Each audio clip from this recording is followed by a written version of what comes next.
This is Channel 25 WVTT Olean. Now, from the Twin Tiers' biggest broadcast news operation, this is the 6 o'clock report with Jeff Andrulonis and Alexa Olson. Listen on News Radio 96.7 WVTT or watch on News Channel 25 WVTT television. WVTT proudly presents the 6 o'clock report. Good evening, I'm Alexa Olson. And I'm Jeff Andrulonis. Good evening. The prosecution and defense have called their witnesses. Now it's closing arguments in the Jerry Sandusky child sex abuse trial going on in Bellefonte. The former Penn State football assistant is facing nearly 50 counts related to charges that he sexually abused as many as 10 boys over a 15-year period. Inez Ferre is in Bellefonte, Pennsylvania right now with the latest. One of the legends behind college football's most storied teams could be just days from learning his fate. Closing arguments get underway Thursday in the Jerry Sandusky sex abuse trial. For nearly a week, prosecutors paraded witness after witness to the stand to offer graphic testimony about alleged sexual encounters between Sandusky and the boys he mentored. There's a tsunami of evidence against him, and he has absolutely no effective way of countering it. But countering it was just what the defense tried to do. Sandusky does not deny that he showered with young boys, but does deny his relationship was sexual in nature. His attorneys hinted throughout the trial that the defendant may take the stand, but that never happened. However, his wife did, testifying that she never noticed any signs of inappropriate behavior in their home.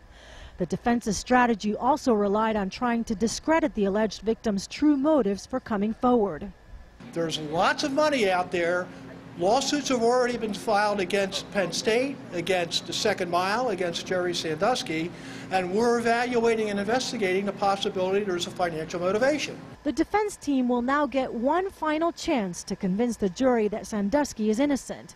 The prosecution will argue the opposite. If convicted, Sandusky could spend the rest of his life in prison. Once the closing arguments are concluded, the jurors will be sequestered to begin their deliberations. In Bellefonte, Pennsylvania, I'm Inez Ferre. The defense rests in the Sandusky sex abuse trial, and now the jury has to make a decision on whether or not they believe Sandusky is guilty. The defense introduced evidence that suggests that Sandusky might be struggling with histrionic personality disorder.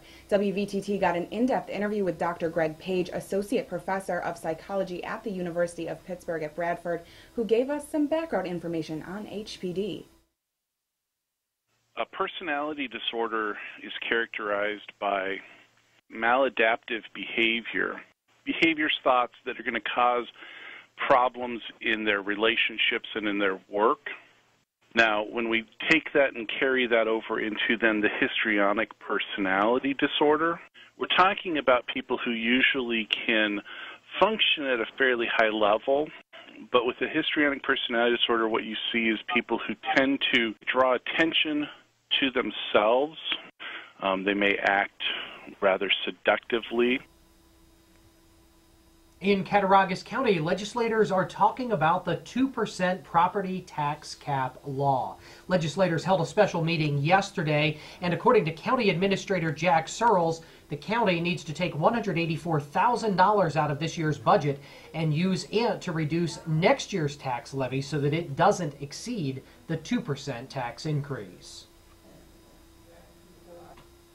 The 26th Annual Strawberry Festival took place at Olean General Hospital today. WVTT had a camera crew there. Take a look at this footage. There was a lot of strawberry shortcake, a bake sale, raffle baskets, and some local entertainers. We got a really great shot of them coming up in just a little bit. We had some great sound.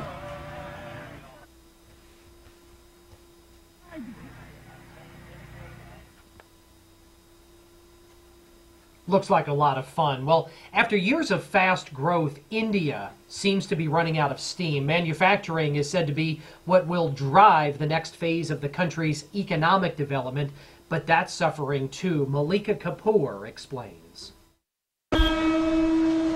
These trains are Mumbai's lifeline.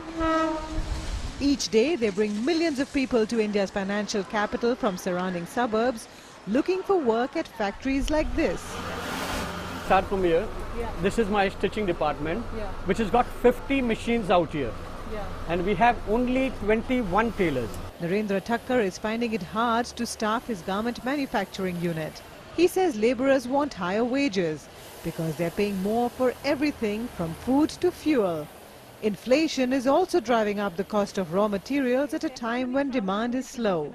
Well, if I had 50 machines and 50 tailors, we could definitely get in about 500 pieces a day, finished garments every day with the entire setup which is here.